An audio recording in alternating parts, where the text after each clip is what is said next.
Muy bien. En esta sesión número 2 vamos a ver algunos otros ejemplos con respecto a los conceptos básicos de la probabilidad y la estadística. En este ejemplo es muy simple, es decir, eh, para poder poner de manifiesto el contraste de la probabilidad y la estadística inferencial, consideremos el uso que hacen los automovilistas del cinturón de seguridad manual de regazo en autos que están equipados con esto de sistemas automáticos de cinturones de hombro. ¿Eso qué quiere decir? Bien, hay ciertos vehículos que tienen el cinturón de seguridad, no el tradicional es el que cruza por el pecho, sino también hay otro que eh, cruza por el área de los muslos, o sea, la pierna, por eso es el regazo. Bien, esto es mi artículo, ahí está el nombre, el de Automobile Seat Belts o Such Patterns in Automatic Belt Systems. Y bueno, la publicación es Human Factors del 1998 y bueno, este artículo lo pueden encontrar de la página 126 a la 135. Bien, aquí, ¿de qué se trata pues este artículo? Bien, se puede suponer que probablemente el 50% de todos los conductores de automóviles equipados de esta forma, es decir, con este cinturón de regazo, en cierta área metropolitana, pues van a utilizar regularmente este tipo de cinturón. Y aquí se está haciendo pues una suposición sobre la población. O sea, se está haciendo una suposición de que el 50% de los conductores lo usan. Y entonces uno se puede preguntar, ¿qué tan probable es que si se realiza una muestra de 100 conductores, incluya al menos 70, pues que utilicen regularmente este cinturón de regazo? O, otra pregunta que ustedes pueden pensar es, ¿cuántos de los conductores en una muestra de 100 se puede esperar que utilicen con regularidad este cinturón de regazo? Bien, en el caso de la estadística inferencial, sí, se dispone de información sobre la muestra, es decir, una muestra de 100 conductores de tales vehículos mostró que 65 utilizan con regularidad el cinturón de regazo. Ahora, ustedes se pueden preguntar, entonces, ¿proporciona esta parte de la muestra, una evidencia fuerte, ¿sí? Sustancial, para poder llegar a la conclusión que más del 50% de todos los conductores en esta área metropolitana utilizan con regularidad el cinturón de regazo? Bien, en este último escenario lo que se intenta es utilizar la información sobre la muestra para responder una pregunta respecto a la estructura de toda la población de la cual se seleccionó la muestra. Y a veces, eh, no necesariamente el resultado es correcto o acertado. Desafortunadamente se necesitan más instrumentos para poder llegar a una conclusión y poder afirmar, como en este caso, que más del 50. Yo no lo puedo afirmar porque solamente se utilizó una muestra de 100. A veces es necesario hacer unas muestras más grandes para poder ahora sí determinar si el 50% o menos del 50% es lo que utilizan esta clase de cinturones. Ok, entonces este ejemplo sobre el cinturón del regazo, aquí tenemos que una población es concreta y está bien definida. ¿Qué significa esto? Que todos los conductores de automóviles equipados de una cierta manera en una metropolitana en particular. Es a lo que se refiere. Ahora bien, en el ejemplo 2 que se vio en la sesión anterior, las mediciones de resistencia provienen de una muestra de vigas prototipo que no tuvieron que seleccionarse de una población existente. En su lugar, aquí lo que es más conveniente es pensar en una población compuesta de todas las posibles mediciones de resistencia que se pueden hacer en condiciones experimentales, pues de manera similar, por supuesto. Entonces, este tipo de población se le conoce como población conceptual o hipotética. Y van a existir situaciones en las cuales las preguntas van a encajar en el marco de referencia de la estadística inferencial justamente al realizar la conceptualización de una población en particular. Ahora bien, las metodologías de la estadística que utilizan los investigadores de prácticamente todas las disciplinas se pueden aplicar en áreas tan distintas o dispares como la siguiente, como por ejemplo en biología molecular, en la cual se utilizan análisis de datos de microarreglos, por ejemplo. En la ecología, por ejemplo, en la descripción cuantitativa del modo en que se distribuyen espacialmente los individuos de varias poblaciones de plantas y animales.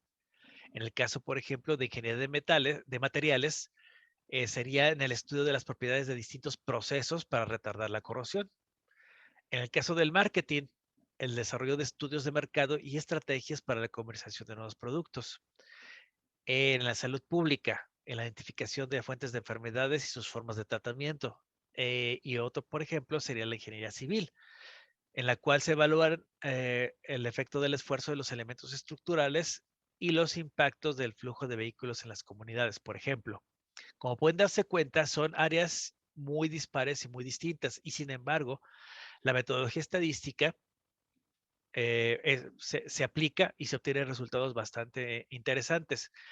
Por ejemplo, en el caso de la salud pública, en el momento en que, por ejemplo, se detectó que el COVID se podía,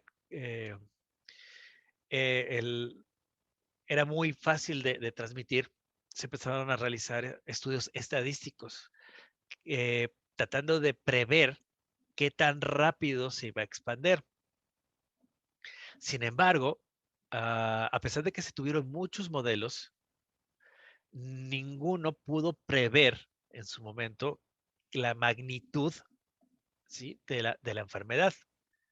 Ya no hablemos de las variantes, sino de la original. Entonces, bueno, la estadística sí sirve, por supuesto que sirve de apoyo, pero a veces no siempre va a tener la última palabra con respecto a lo que ustedes quieren determinar o quieren entender o comprender.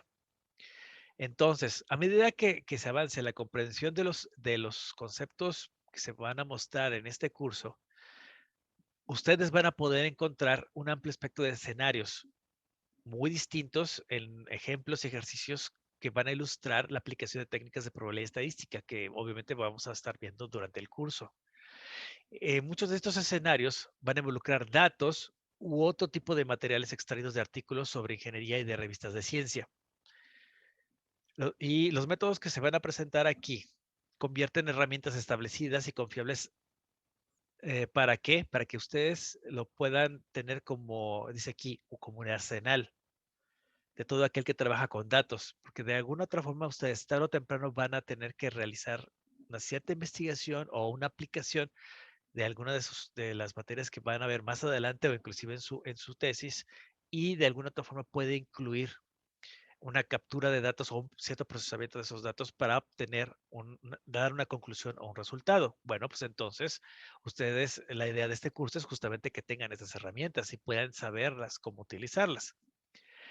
Bien, mientras tanto, esta es en la parte práctica. Sin embargo, por la parte teórica, los estadísticos van a seguir desarrollando nuevos modelos para describir aleatoriedad, incertidumbre y una nueva metodología para el análisis de datos. Eso, pues, obviamente, eh, como todas las ramas, pues sigue en continuo desarrollo. Eh, Obviamente, el estar utilizando herramientas computacionales o herramientas que involucren inclusive técnicas de inteligencia artificial, obviamente ayuda, pero solamente es una más de las herramientas para poder aplicar o crear o generar pues nuevas metodologías. Bien, por ejemplo, em, W. E. Deming, un estadístico estadounidense y que fue uno de los propulsores de la revolución de la calidad de Japón de la década de los 50 y 60, fue el que creó esta distinción entre estudios enumerativos y estudios analíticos. Bien, ¿a qué se refiere esto?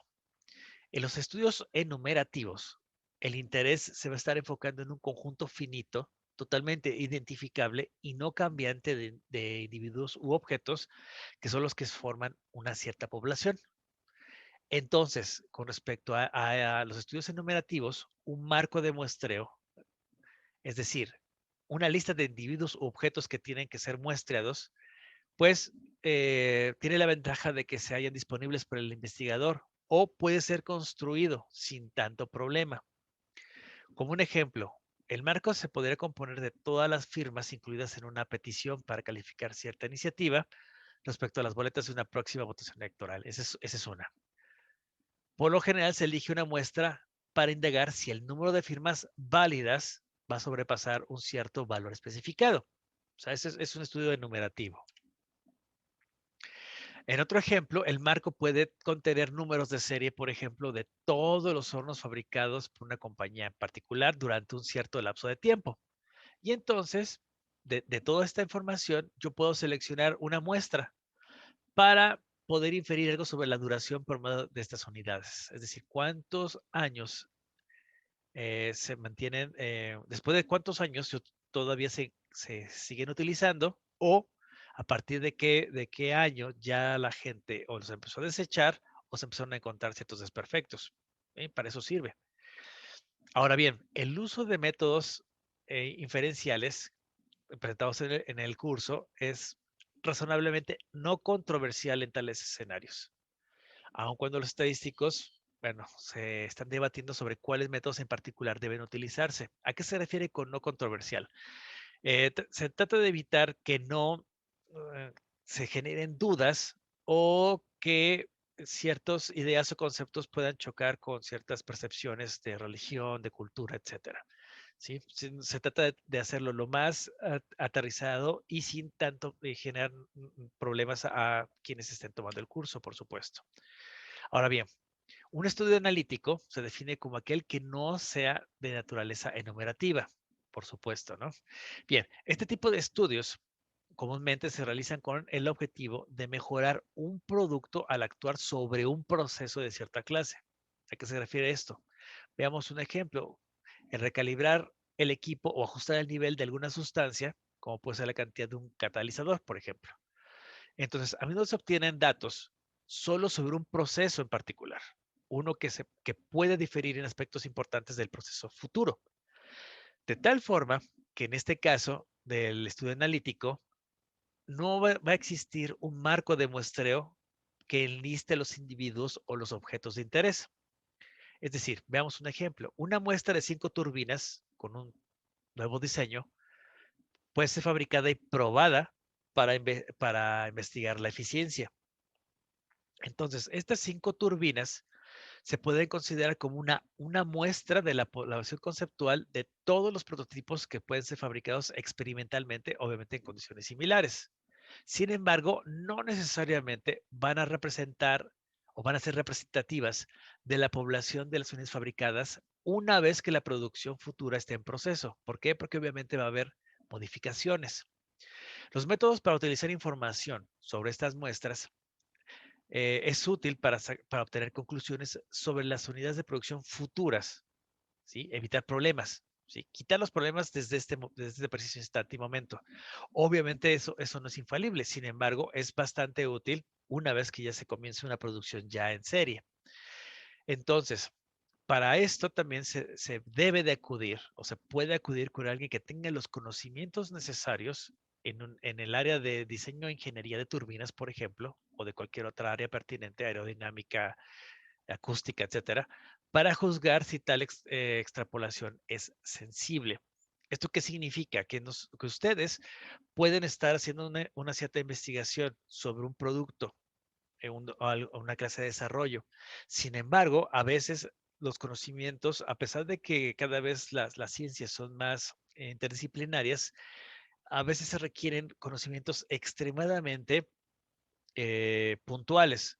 Y es por eso que es conveniente y bastante recomendable que se acerquen con un especialista justamente para resolver estos problemas o resultados que quizá ustedes no puedan entender o interpretar de manera correcta.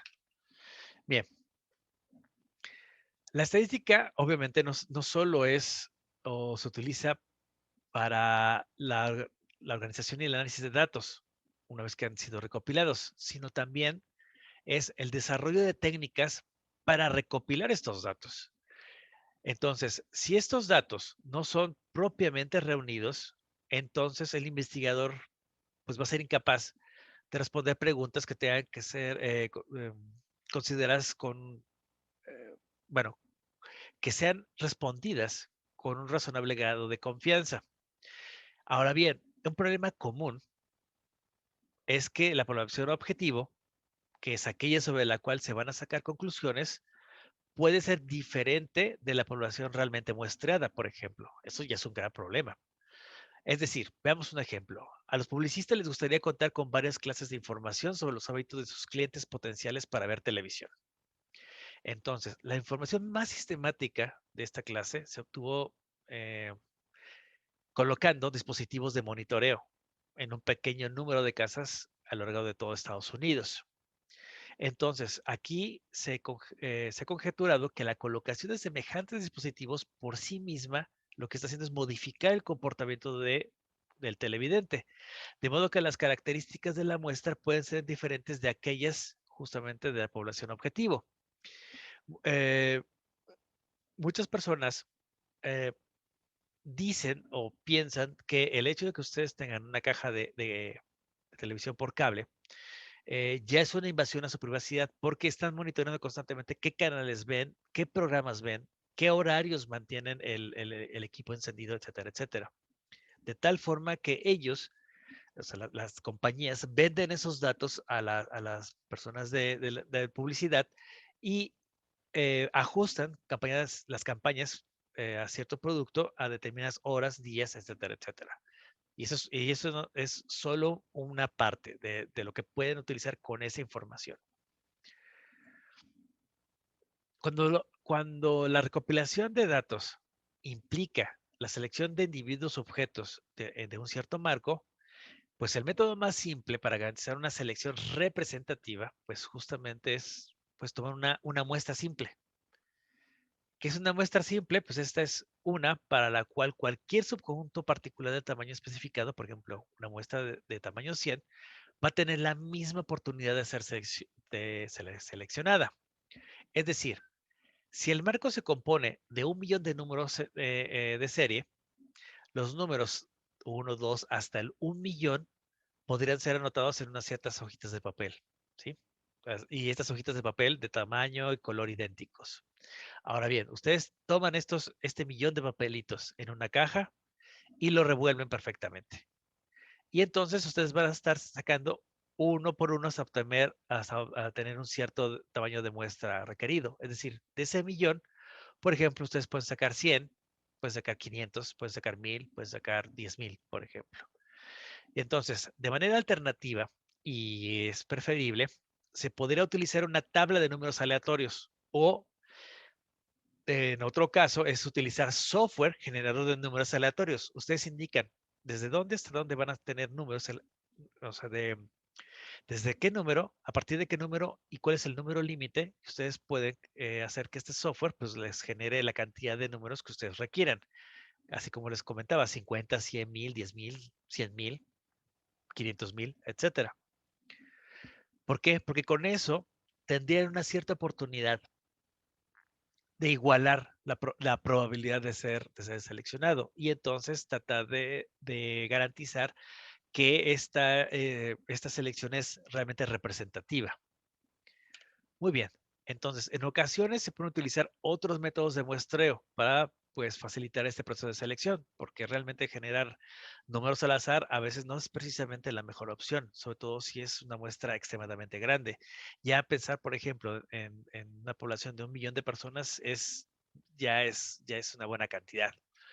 Entonces, lo que se puede hacer es pues utilizar otros métodos, ¿sí? Y utilizando otros métodos, pues el objetivo es obtener información extra o incrementar el grado de confianza, pues obviamente en las conclusiones que se van a obtener de este muestreo que van a estar haciendo. Por ejemplo, un método como es el muestreo estratificado implica la separar, perdón, unidades de la población en grupos que no se traslapen y tomar una muestra pues de cada uno. Como un ejemplo, un fabricante de reproductores de DVD, fabricante de que fabrica equipos de DVD, quiere información sobre la satisfacción del cliente respecto a las unidades producidas durante pues, el año previo. Quieren saber qué tan satisfechos están. Entonces, durante este año se fabricaron y vendieron 3 modelos distintos. Lo que se haría es seleccionar una muestra distinta pues, de cada uno de los estratos correspondientes. ¿Y esto qué significaría? Pues información sobre los 3 modelos y garantizar que ningún modelo estuviera o sobrerepresentado o subrepresentado en toda la muestra, ¿sí? Eh, con frecuencia se obtiene una muestra de conveniencia. ¿Y qué es esto? Pues se seleccionan individuos objetos sin una aleatorización sistemática. Por ejemplo, un conjunto de ladrillos puede ser apilado de tal forma que sea extremadamente difícil seleccionar aquellos que se encuentren en el centro, por ejemplo. Si los ladrillos colocados en la parte superior y a los lados de esta pila fueran de algún modo diferentes de los demás, pues entonces estos datos muestrales resultantes no van a representar a toda la población.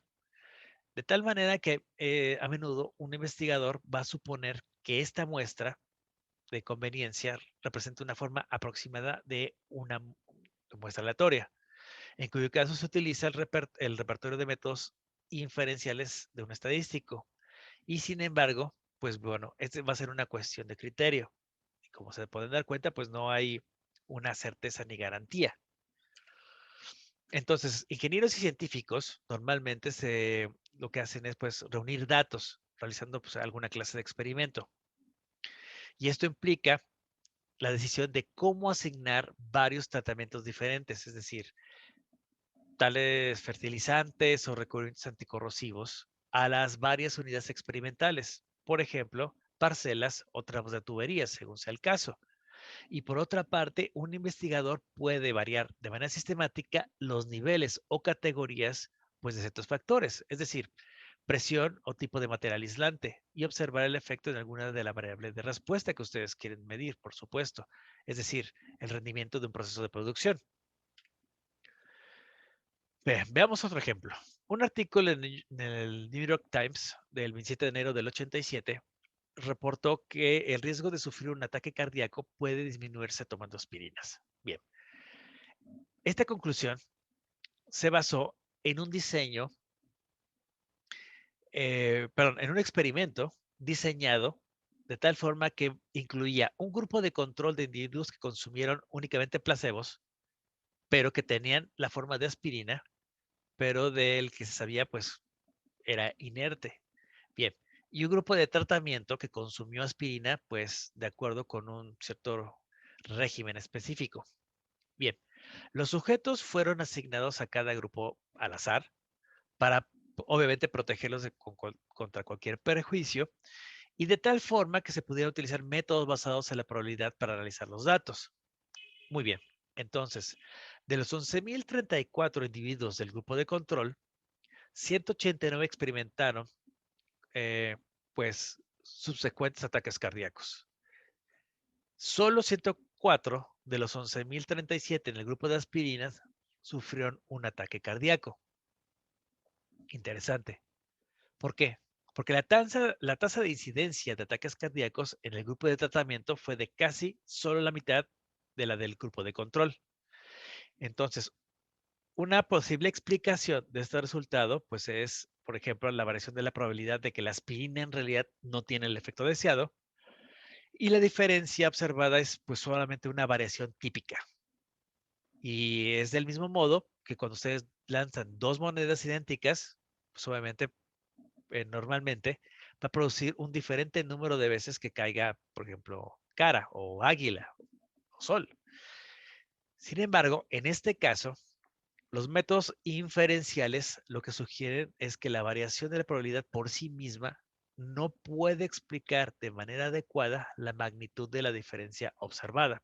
Y es como les comento, se pueden tener métodos y metodologías, se pueden tener datos, pero a veces no necesariamente eh, el resultado, la conclusión, es realmente la adecuada.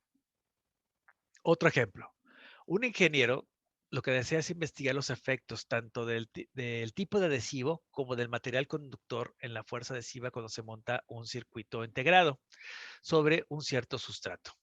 Y entonces, lo que se va considerando son dos tipos de adhesivo y dos materiales conductores. De tal forma que se realizaron dos observaciones por cada combinación de tipo de adhesivo y material conductor y entonces se obtuvieron los siguientes datos. El tipo de adhesivo que yo lo etiqueté como 1 y el material conductor igual etiquetado como el 1 tuvieron esta fuerza adhesiva observada. 82 para el tipo de adhesivo y 77 para el conductor. Y el promedio dio 79.5. Para el tipo de adhesivo 1 con el material conductor 2 se obtuvo 75,87 y el promedio fue 81. Después, el tipo de adhesivo 2 y el material conductor 1, 84,80 y el promedio fue de 82. Y finalmente, el tipo de adhesivo 2 y el material de conductor 2 tuvieron una fuerza adhesiva de 78,90 y el promedio resultó ser de 84. Bien, en la siguiente figura se muestran las fuerzas adhesivas promedio pues resultantes. Bien, gráficamente, bueno, ya vimos por datos numéricos, pero también gráficamente, el adhesivo 2, tipo 2, va a mejorar la fuerza adhesiva en comparación con la del tipo 1 en aproximadamente la misma cantidad siempre que se utiliza uno de los materiales conductores. Es decir, con la combinación 2, 2 es la mejor. O sea, la combinación 2-2 es la mejor. Entonces, nuevamente se puede utilizar métodos inferenciales para juzgar si estos efectos son reales o si simplemente, pues, obviamente, se deben a la variación de la probabilidad, por supuesto. Vean, esta es la fuerza promedio en el eje de las Y, en el eje de las X es el material conductor y bueno, aquí se tiene gráficas con el tipo de adhesivo 1 y con el tipo de adhesivo 2 y ustedes se pueden dar cuenta que pues la combinación 2-2 fue la mejor. Ahora bien, suponga además que se consideren dos tipos de secado y también dos tipos de postrecubrimientos de los circuitos integrados. De tal forma que ahora vamos a tener 2 por 2 por 2 por 2, que es igual a 16, es decir, van a ser 16 combinaciones de estos cuatro factores. Y es posible que el ingeniero, desafortunadamente, pues no disponga de suficientes recursos, ya sea tiempo, espacio, recursos, monetarios me refiero, pues para hacer incluso pues una observación sencilla pues para cada una de estas combinaciones. Es decir, esto ya se vuelve más complicado, se complica más conforme ustedes van a aumentar pues las variables a medir. Entonces, eh, ¿esto qué nos lleva? Bien, la estadística descriptiva se divide en dos temas generales. En las sesiones que vamos a estar viendo próximamente, se va a considerar la representación de un conjunto de datos por medio de técnicas visuales. Y entonces se van a desarrollar algunas medidas numéricas, pues, obviamente para este conjunto de datos. Y aquí, como dice el texto, es posible que conozca muchas técnicas visuales, es decir, tablas de frecuencia, hojas de contabilidad, histogramas, gráficas de pastel, gráficas de barras, diagramas de puntos, por ejemplo, y similares. Entonces, de estas, se van a seleccionar algunas de estas técnicas que sean las más útiles y pertinentes a la estadística de probabilidad e inferencial. Entonces, para esto, nosotros debemos de manejar una cierta notación. Bien, alguna notación general, pues, obviamente nos va a facilitar la aplicación de los métodos y fórmulas pues, a una amplia variedad de problemas pues, prácticos. Entonces, el número de observaciones en una muestra única, es decir, el tamaño de la muestra, a menudo será indicado por el número n minúscula, en itálica, de tal forma que n es igual a 4 para la muestra de universidades, por ejemplo, Stanford, Iowa State, Wyoming, Rochester, y también para la muestra de lecturas de pH 6.3, 6.2, 5.9, 6.5, pues justamente es lo que me está indicando, ¿no? Ahora bien, si se consideran dos muestras al mismo tiempo, en este caso indicadas por la letra M minúscula y N minúscula, o de la forma N minúscula sub 1 y N minúscula sub 2, bueno, se pueden utilizar para indicar pues los números de observaciones. De tal forma que Si tenemos estos datos, 29.7, 31.6, 30.9 y 28.7, 29.5, 29.4, 30.3, son lecturas de eficiencia térmica de dos tipos diferentes de motores diésel, de tal forma que M va a ser igual a 3 y N va a ser igual a 4. Y es lo que se va a estar manejando. Ahora bien, dado un conjunto de datos compuestos de n observaciones de una cierta variable x, entonces yo tendría x sub 1, x sub 2 hasta x sub n. ¿Esto qué nos va a indicar? Las observaciones pues individuales. Ahora bien, algo importante, el subíndice que tienen ahí, el 1, 2, 3 hasta el n, no tiene ninguna relación con la magnitud de una observación particular. ¿Y esto qué significa? Que x sub 1 en general no será la observación más pequeña del conjunto y x sub n tampoco será la más grande. Y en muchas aplicaciones, x sub 1 será la primera observación realizada por el experimentador, x sub 2 la segunda y así sucesivamente. De tal manera que la observación iésima de un cierto conjunto de datos, yo la voy a indicar por la letra x sub i. ¿Dudas, preguntas, comentarios?